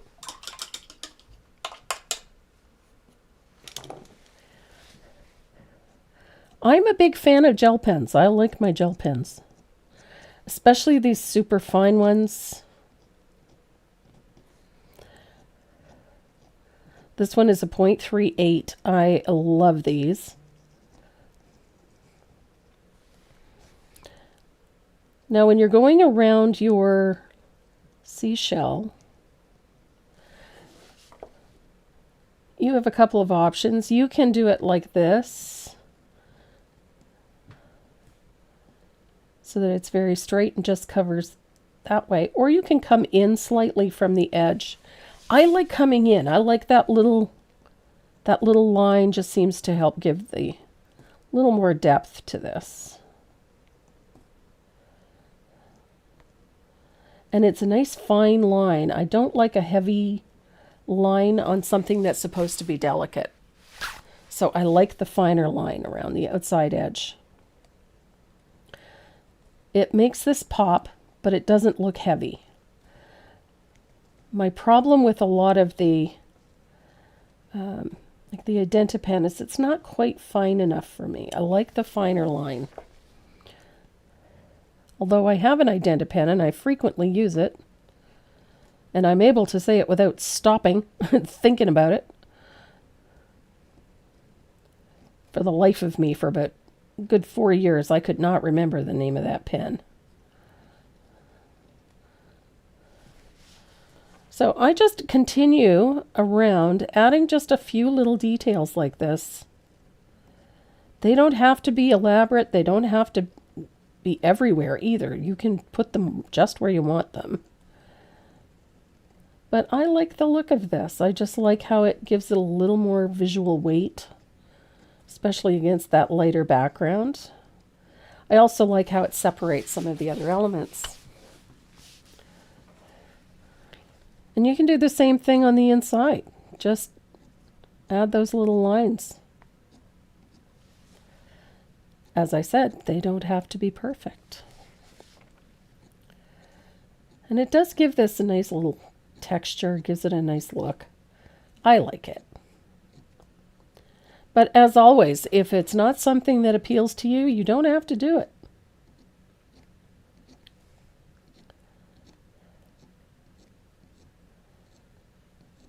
Do what works for you.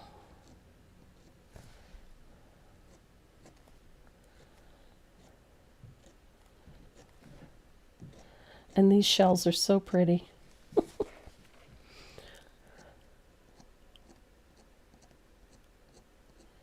Easy peasy. So I'm just going to quickly finish this off. Good gravy. I'd forgotten how much time this takes.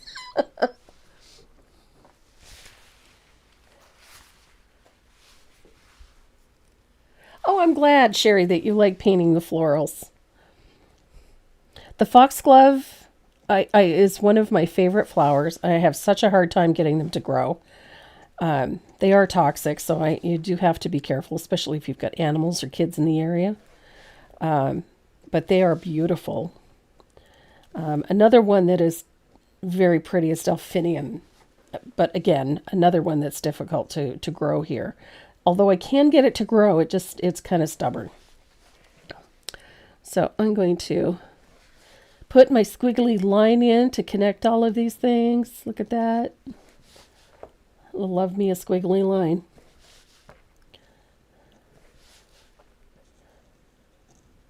We've only got a couple more things to do to complete these.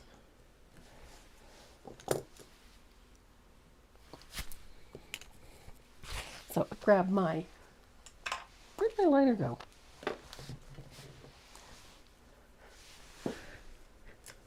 I swear, I'm having one of those days where I keep losing brushes. I set them down somewhere.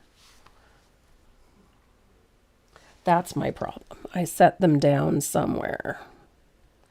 So little dip dots on the center of those flowers.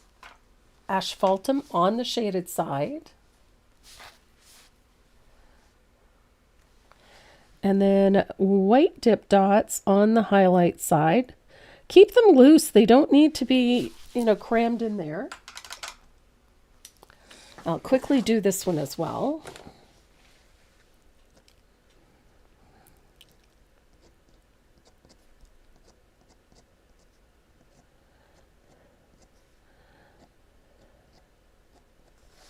See, to me, these are just pretty and soft, and they would look cute hanging in a bathroom, or they would look cute on a bathroom Christmas tree. Yes, they would.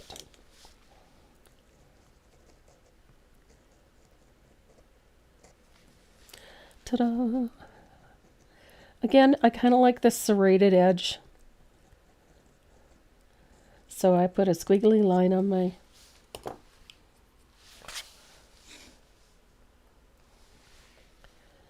top. You could do these in a solid pink. Around here we have what's called beach roses or wild roses. Callie, can you spray finish over the pens or will they bleed? No, you can spray paint right over them. I use Decor matte spray over everything because I use so many different things. I'll use gel pens, I use paint, I use ink, I use whatever. I'll use a Decor matte spray just to seal everything in, and then I'll varnish. I like a matte spray. I like a matte finish personally, so the matte spray is great for me. But it's not for everybody, so you can absolutely spray things first and then varnish them. Oh yeah, on a stepping stone they'd be really cute. You could put all three of them on it. So here I go. I've got my white gel pen. I love the squiggly edges on these flowers. They're loose and fun. They're not perfect, but they make for a nice delicate little flower. And I like the fact that you can do so many fun things with it. So there we go. Make my serrated flowers.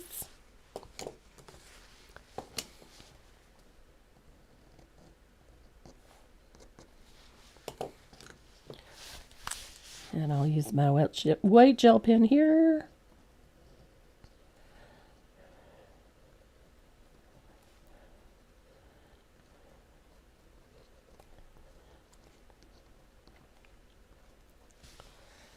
Here we are. Ta-da!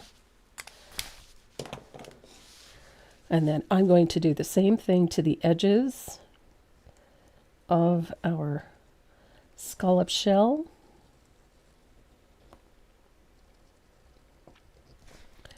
I also like to use that gel pen to add a few little, hash mark details to the shell, just because you can.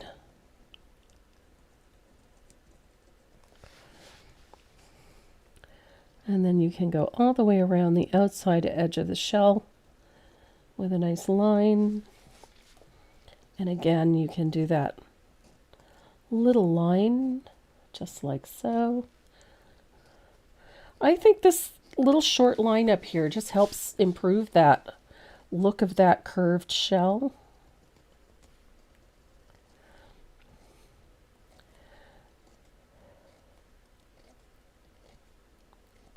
And I'm going to show you how to drill into the shells so that you can hang them on something. And then I'm going to, a few little details at the hinge, like so.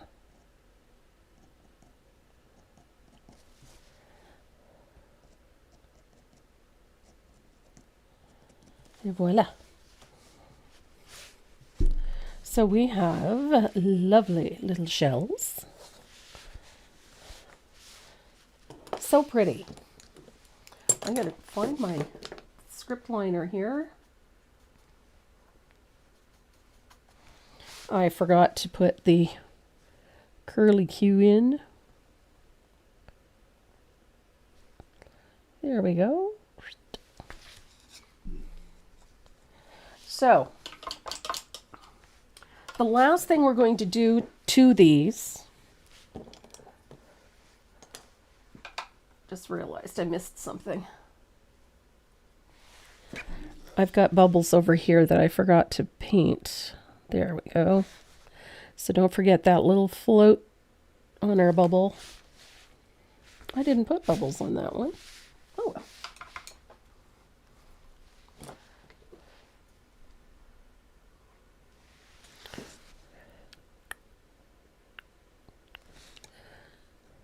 There we go. So we have our 3 little ornaments here.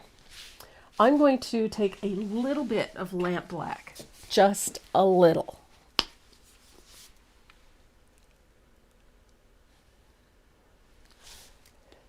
Iris, are you looking for a conversion chart?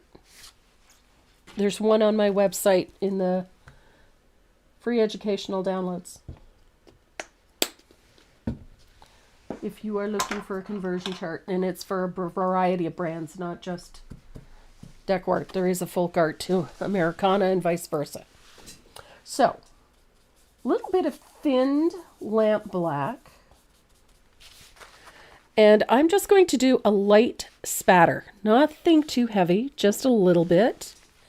I just like this to add a little texture to things. That's all. I didn't want a ton of it on there. It's a super fine spatter, but I wanted just a little bit on. So these are ready to get sprayed.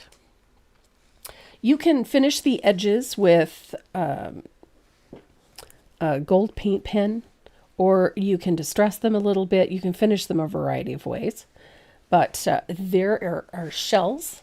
But I wanted to show you quickly how to drill into your shells.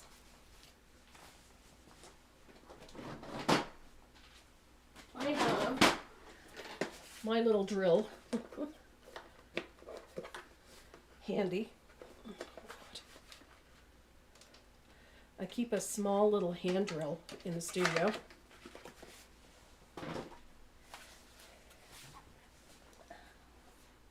And I have a sanding sponge here somewhere. Oh, there. Twiddle do. There it is. Okay. So I've got a sanding sponge. And I have a small drill. This is my little Ryobi drill. I love this thing. So I'm going to push those out of the way. And I've got pretty little shell that I want to use as a decoration for my ornaments. So I'm going to put the shell pretty side down. So the outside is going to face down. And I'm working on a sanding sponge. So you're going to tip it down and then just slowly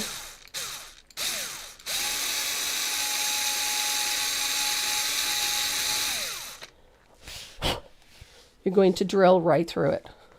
But if you have something soft, there we go, it'll prevent the shell from breaking or cracking while you're drilling.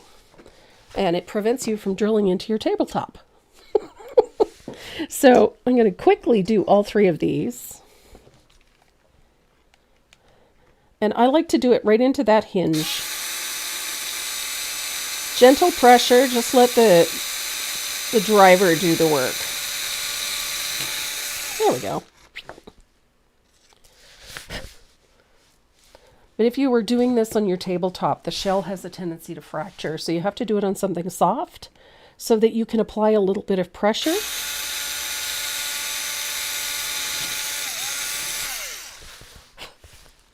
And there we go. So I have 3 nicely drilled little shells that I can use for an embellishment on my ornaments. Now you could dry brush these with a little bit of gold. I think they'd be super pretty with a little bit of gold on them, or you could dry brush them with white, or you can take them and soak them in a little bit of bleach and they will come out a little bit more white if you want them that way. But these ones are ready for a jump ring. So I just popped a jump ring onto my shells. I made a little hanger out of wire for each of the ornaments, and then I just looped the little jump ring through. And that's how I embellished these ornaments.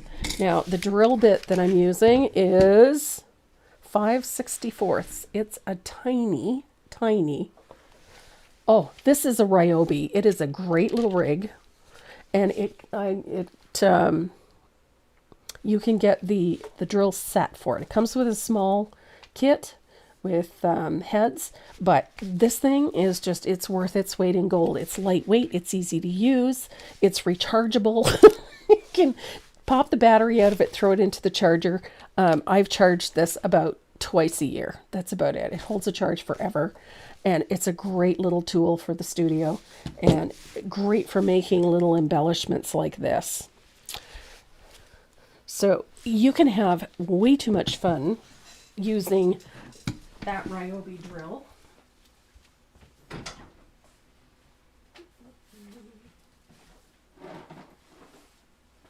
Now, when I said I had a bucket, I have lots and lots of shells. So just to give you an idea, this is the shell that I kind of modeled mine after. This one has been out in the weather a bit, but I have a bunch of these ones. So I was thinking if I do another one, I should do one with a sea urchin or a sand dollar. I also have tons of sea glass, bits of sea glass that we have picked up over the years from walking the beaches. I have tons of scallop shells, like these little ones. And I have other beautiful ones, different types of starfish. So lots of inspiration in my little bin here. I have tons and tons of shells because I love the beach. I love the ocean. So, don't you think a sea urchin would make a pretty one too? That'd be fun. But, like I said, I have oodles of seashells. So hopefully, if you guys get a chance, by all means, lean in and try your hand at these little ornaments. They're super easy to make. And they're a lot of fun. So I'm going to quickly message Renee.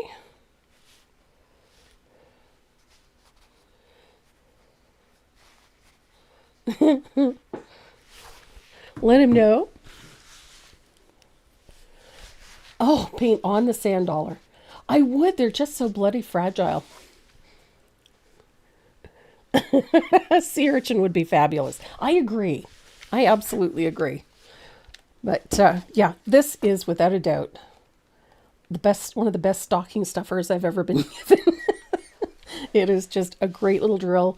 It comes with a bunch of bits, but you can get all sorts of tips. And this is the finest one that's in the kit, and it's ideal for drilling holes and things like shells and in your ornaments and whatnot. Just way too much fun. We need a wheel. We need a wheel.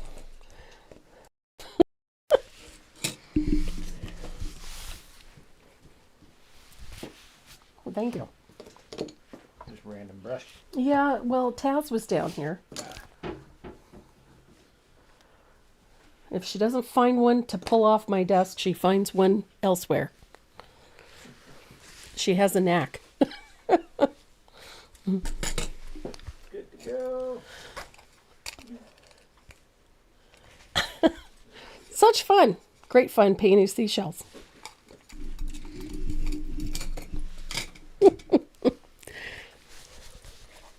So Renee's getting the wheel done. This is what we're going to be painting next Saturday. This is a fun one. I did this on canvas, but I think I'm going to do another one and do it on one of those little pop-up boards. This one is fresh local honey. I love the little bees. So I did this one on canvas, but I really think I'm going to have to do it on something else. But I think it was so much fun. Not to mention we get to paint honey. The word honey is going to look like honey. Honey. All set? Yeah. That's lots of names. Lots of names. That's lots of names. I need... He's getting his sticky pad and brand new markers. Nope. Well, there's new ones in there. It works. Yay.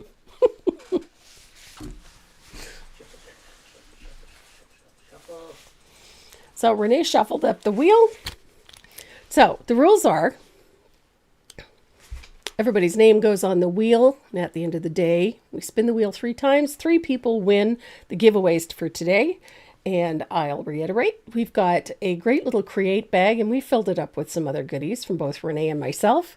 Plus, we have a great set of artist pencils, courtesy of Multicraft Canada. And what else is over there? Oh, yeah, we have a set of Dynasty black gold brushes. And we have a stencil. And we have pins, and we have stuff. And they're full of goodies that I know you're going to enjoy. So, if you're ready, spin the wheel. I lost it. You did. There it is. Spin it.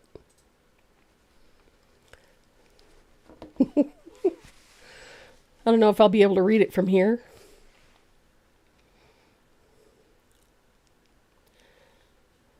Marley Estrada. Nice. Marley Estrada. Estrada.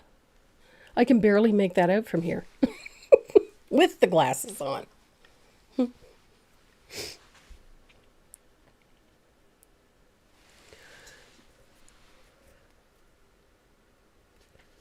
What? Hey, boop. And away we go again.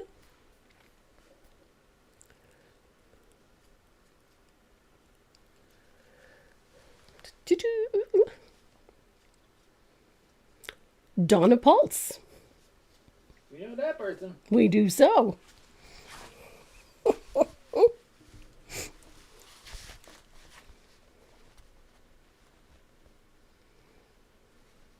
Donna Pulse.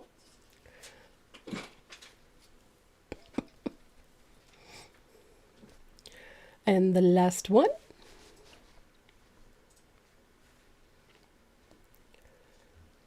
Yoicks.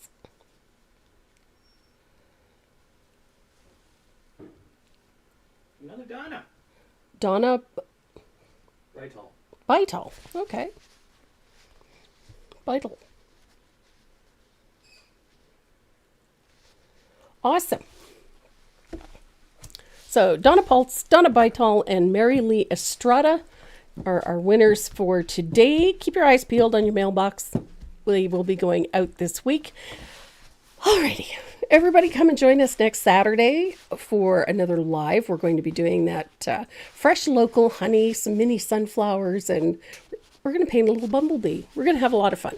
So come and join us then. And thank you so much for joining us again today. We really do appreciate you. So in the meantime, everybody have a great weekend, and we'll see you again soon. Love you. Stay safe. Pet your dog. Pet your dog.